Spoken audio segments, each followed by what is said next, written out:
Harnessing the infinite intelligence and the power of the universe is based on one thing and one thing only, and that is how you feel. In order to get into alignment with whatever you wish to manifest, you have to be in a high vibratory state.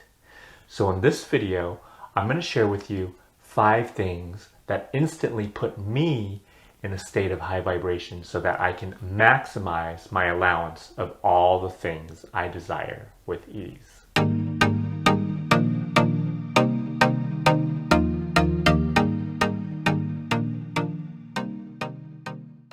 Hey conscious creators, welcome back to my channel, or welcome if this is your first time. My name's Jason and I make videos to help you discover the infinite potential within to create the life of abundance, love, joy, and well-being that you deserve. Now, it's completely normal for all of us to go through the motions of societally programmed life and experience periods of ups and downs. Probably 99%, if not 100% of all human beings on this planet experience this from time to time, even those who have been on this path for a very long time. But as you make your way on your path to all the things you wish to experience and begin honing your focus so well that the majority of the things you experience are the things you would like to experience, you begin to trust the universe much more, and you begin to understand and know for a fact that nothing should ever make you feel bad. In fact, at that point of your journey, you'll come to the full realization that feeling bad is actually a choice. Sometimes, though, the momentum is so strong that you're swept up in it, and it can be very difficult for you to just snap out of it. So here are 5 things that I do regularly to instantly raise my vibration. Whether I'm in a vibration of doubt, anxiety, sadness, or if I simply need a pick-me-up to extend or accentuate whatever good mood I'm already in, these 5 things always do the trick. Now, these aren't in any particular order, but let's just start off with number 1, taking a shower. I love water, whether it's sitting next to a stream, listening to the waves at the beach, going for a swim in a nice cool lake, or taking a dip in the sea. Water revitalizes me. The sound of water is so soothing, and the feeling of being engulfed in water feels like a blanket of calm and peace around me. However, there may not always be a river or lake to go for a swim in, and even though I live 20 minutes from the beach, I might not have the time to drive to and from the beach just to take a dip. So taking a shower is a really quick and effective way for me to rinse away my low vibrations. I take super long showers, sometimes up to 30 minutes if I need to. Essentially, I stand underneath the shower head and I just let the water cascade all over me nearly the entire time. I'm not really interested in lathering or washing my hair or anything, although I do that as well. But the main objective is to release my thoughts so that I can release the negative feelings I have at the moment. So instead of focusing on my thoughts, I feel the sensation of the water, usually hot or warm, but sometimes on the cooler side. And I basically put all of my attention on the feeling of the water running down my face or my back or the back of my head, and I'll follow that feeling all the way down my chest or back. I make sure to put all my focus on feeling the warm water flowing down my body, and it always puts me at ease because it just feels so good. And the second component of taking a conscious shower is to listen to the sound of the water. Fill your ears with only the sound of water so that the water drowns out any mental chatter that you might have. We all hear voices in our heads, which is almost always at the root of our negative vibrations. Drowning out those voices will liberate you from those obsessive thoughts. Lastly, if you want, you can close your eyes and just stare into the blankness of your eyelids.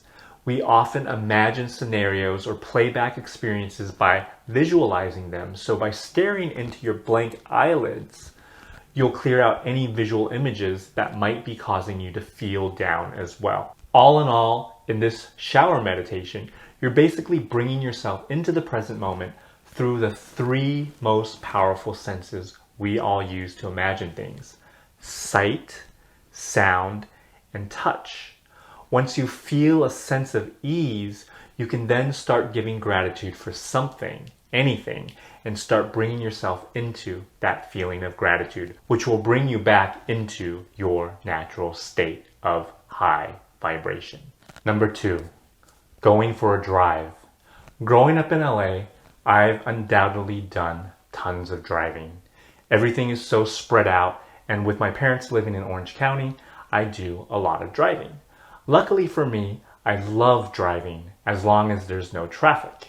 Jumping in the car and going for a drive always lifts my spirits, and sometimes it seems more productive to me than just sitting and meditating because I'm actually doing something. I love long road trips because I can meditate while I drive, and that's exactly why I love driving so much, because I pretty much meditate the entire trip. Now, I know that sounds really dangerous, and don't worry, I'm not telling you to go into a trance-like state where you're not paying attention to the road, but I'm actually saying to pay more attention to driving than anything else. When I do my driving meditation, I put my full attention on driving. I stare out into the road ahead of me, and I'm aware of all the cars around me. I listen to the sound of the road, sometimes the tires, or sometimes I listen to the sound of silence if the radio's off. For me, it's always that ringing sound in the ears that I can really hone in on, and I'll focus on that. I'll feel the vibration of the car either in my feet or in my hands to the steering wheel, and this brings me out of my mind and into the present moment. When I look out into the road, I'll either focus intensely on the car directly in front of me, keeping safe and good distance, or I'll have a looser, broader focus of the entire road ahead. I do my best not to judge what I'm looking at, like I won't say, that's a nice car, or this person is driving too slow, etc., but I'll just observe and see the cars and the road without labeling what they are. And this takes some practice, but I also do the same thing with sounds I hear. I won't label a motorcycle driving by as a motorcycle or a honking horn as annoying. I'll just allow these noises to be heard and feel the vibrations of these sounds in my ear. By doing this, I bring myself into the present moment and out of my racing mind, which always brings me into a state of peace. Then from that neutral state of peace, I'll start to think about things I'm grateful for, or start imagining having the things I'm working on manifesting. Some of my best meditations take place in the car, and I've manifested many, many things during my long drives. 3, getting out into nature. To me, there's nothing like being surrounded by open air, trees, water, birds. I love nature. Being out in nature is probably one of my favorite things to do, if not my most favorite thing to do. Being out in nature brings out the raw beauty of life. It takes away all of the filters of man and allows you to just be one with the Creator. Sitting next to a gentle stream and listening to the sound of the water always washes away my negative thoughts. Even sitting at a park and listening to the trees blowing in the wind and feeling the warmth of the sun shining on my face takes me to another place. Just like the previous 2 things that I do to raise my vibration, I make it a point to bring myself into the present moment. I'll listen to all the sounds around me, whether it's water, leaves, birds, and I'll just hear them and allow the sound of nature to fill my ears so that the voices in my head can't take hold. I'll feel the sun and its warmth and just revel in it. I'll close my eyes and stare at my blank eyelids, or sometimes I'll look ahead at a tree or the sky, or just loosely gaze ahead of me with a soft focus to blank out any visuals that I might have. Meditating in nature is one of my favorite things to do, and I do it at least 3 or 4 times a week. 4, watching spiritual videos and programs. Putting on some real soul food in the form of spiritual videos on YouTube, a spiritual audiobook, or discourse or a spiritual documentary is always a great way to enhance and nurture the remembrance of who we truly are. I listen to spiritual content all the time, and some of the audiobooks I have, I've listened to over 10 times.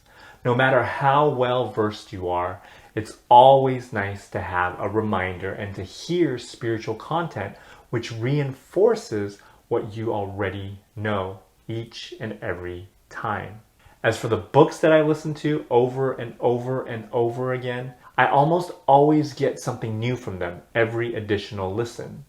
Lots of times you may miss something or not understand something at first and go back and listen, read or watch a program again and be able to understand it or relate to it on repeat listens. Because we're always evolving and experiencing new levels of consciousness, and through practice we level up and we're able to understand more and more things. The best way to listen to or watch a program is, again, to get yourself into a meditative state so you're in the present moment. This is very helpful, especially when there are portions that you don't understand, because then your mind will try to figure out what the person's saying, which leads to even more confusion and also makes you miss out on the other content that you might actually understand. So when you're listening and watching, pay attention to your breath. So you're breathing the entire time and focusing on your breath. You can also listen to the spaces of silence in between each word of the speaker. Focus intently on the sound of the voice and do your best to not interpret, but just listen and absorb. And you'll be really amazed at how much content you can actually understand without having to think about it. Some of my favorite listens include Abraham Hicks, Eckhart Tolle, Cryon, Deepak Chopra, Muji, David Wilcock on occasion. He's got a lot of good science behind his work. Bruce Lipton, Joe Dispenza, Barbara Marciniak, The Law of One, and others. There's tons of stuff out there. So make a playlist and listen to those often. You'll realize that every one of these speakers pretty much say the same things, but just in different ways. 5. Meditating. I did say that these are not in any particular order of efficacy, but I do have to say that I saved the most effective for last. Meditation is good for any situation or circumstance that you perceive to be a challenge and instantly raises your vibration. The main trick with this, though, is that you have to ease yourself into a meditation session, because when you're in a low vibratory space, the urge to meditate will not come naturally. You'll most likely be stuck in reaction mode and doing all you can on the physical level to find solutions or make things right through action, which doesn't work 90% of the time. That's why some of the other processes listed earlier may be a nice bridge into meditation. Actually, when I do any of the latter 4 things mentioned, I always do it in a meditative state. So in essence, all 5 activities I do involve some form of presence or meditation.